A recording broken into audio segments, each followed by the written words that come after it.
Pemerintah di bawah kepemimpinan Presiden Prabowo dianggap telah mencapai prestasi terbesar dengan berhasil mengakuisisi, membeli atau mendapatkan jet tempur generasi kelima KAAN untuk TNI Angkatan Udara.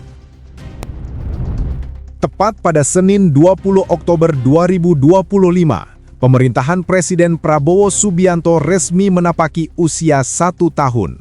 Dalam kurun waktu yang relatif singkat itu, satu capaian yang paling menonjol dan menjadi sorotan dunia adalah modernisasi kekuatan militer Indonesia, khususnya di sektor pertahanan udara.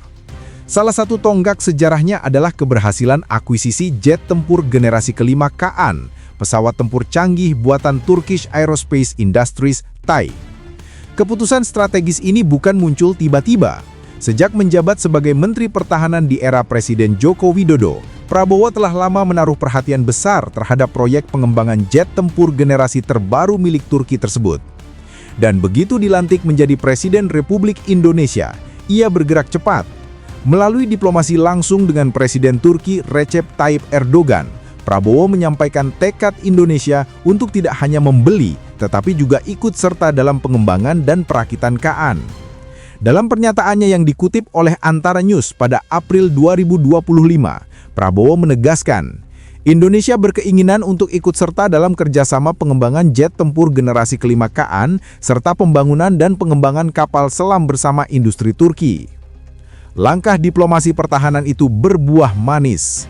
Pada 26 Juni 2025, tepat saat pameran pertahanan internasional IDEF 2025 di Istanbul, kesepakatan besar PIN ditandatangani. Indonesia secara resmi membeli 48 unit jet tempur KAAN dengan nilai kontrak mencapai 10 miliar dolar AS. Namun, yang membuat perjanjian ini istimewa bukan hanya jumlah pesawatnya, melainkan transfer teknologi atau TOT yang menyertainya. Melalui skema TOT ini, PT Dirgantara Indonesia bersama PT Republik Aero Dirgantara mendapat kewenangan untuk merakit sebagian unit KAAN di dalam negeri. Artinya, Indonesia tidak hanya menjadi pengguna, tetapi juga produsen, sebuah langkah maju menuju kemandirian industri pertahanan nasional. Dari sisi teknis, KAAN dibekali mesin TF35000 buatan Tusas Engine Industries TEI, mesin asli Turki dengan daya dorong 35.000 pon.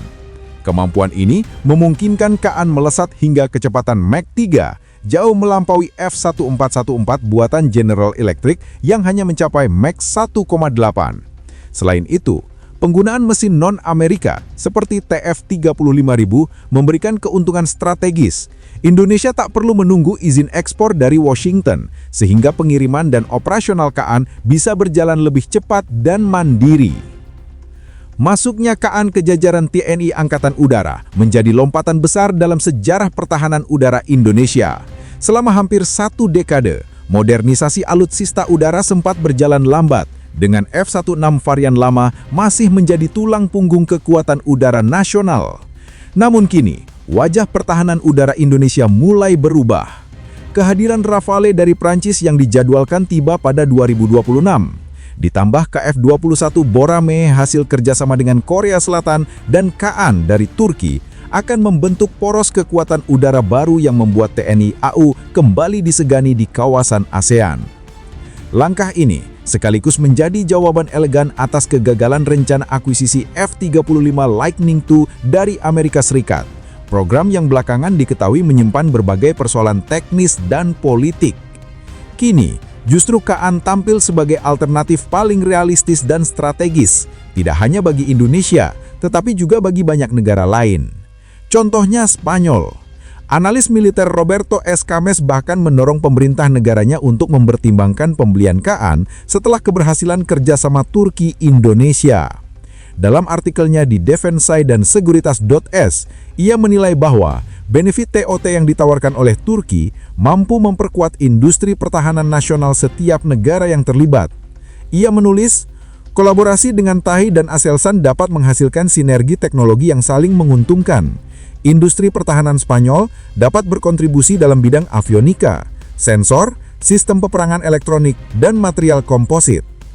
Pendapat Escames menggambarkan satu hal penting. KAAN bukan sekedar proyek jet tempur, melainkan simbol pergeseran geopolitik pertahanan global. Dan di tengah perubahan itu, Indonesia berada di garis depan. Bukan lagi sebagai penonton, melainkan pemain aktif dalam industri pertahanan berteknologi tinggi. 1 tahun pemerintahan Prabowo telah menunjukkan arah yang jelas bahwa kemandirian pertahanan nasional bukan sekedar slogan, tetapi kini telah menjadi kenyataan yang mulai terwujud. Setahun pemerintahan Presiden Prabowo bukan hanya menandai kemajuan dalam bidang pertahanan udara, tetapi juga perubahan paradigma besar dalam kebijakan pertahanan nasional. Jika sebelumnya Indonesia lebih sering bergantung pada negara lain untuk memenuhi kebutuhan alat utama sistem senjata, alutsista, kini arah kebijakan mulai beralih menuju kemandirian dan integrasi industri pertahanan dalam negeri. Langkah ini sejalan dengan prinsip yang sejak lama dipegang Presiden Prabowo, bahwa pertahanan yang kuat hanya bisa dibangun oleh bangsa yang mandiri. Untuk mewujudkan itu, pemerintah tidak hanya fokus membeli pesawat tempur atau kapal perang, namun juga memastikan transfer teknologi, alih keahlian, dan peningkatan kemampuan sumber daya manusia berjalan beriringan. Dalam beberapa kesempatan, Prabowo menegaskan pentingnya membangun ekosistem pertahanan nasional yang solid. Tidak hanya TNI dan Kementerian Pertahanan, tetapi juga melibatkan lembaga riset, universitas, hingga industri swasta nasional. Langkah konkret ini terlihat jelas dalam kesepakatan kerjasama dengan Turkish Aerospace Industries (TAI).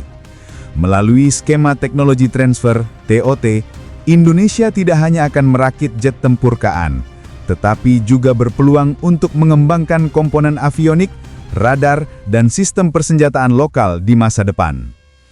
Sumber dari Kementerian Pertahanan bahkan menyebut, proyek KAAN akan menjadi pintu masuk menuju kemandirian industri dirgara Indonesia setelah selama bertahun-tahun ketergantungan terhadap impor komponen begitu tinggi. Tak berhenti di situ, pemerintahan Prabowo juga mendorong reformasi menyeluruh dalam strategi pertahanan nasional. Mulai dari pembangunan pusat pelatihan tempur terpadu, peningkatan anggaran riset militer, hingga penyusunan doktrin pertahanan baru yang disesuaikan dengan era peperangan modern, termasuk perang siber dan teknologi tanpa awak atau drone. Indonesia kini tidak lagi hanya menjadi pengguna teknologi, tetapi juga sedang membangun pondasi untuk menjadi pencipta teknologi pertahanan. Selain proyek KAAN, pemerintah juga melanjutkan program modernisasi besar-besaran di berbagai matra TNI. Di laut, TNI AL memperkuat armadanya dengan kapal selam hasil kerjasama dengan Turki dan Korea Selatan. Kapal-kapal ini nantinya akan dilengkapi sistem deteksi bawah laut mutakhir dan rudal jarak jauh yang diproduksi sebagian di Indonesia.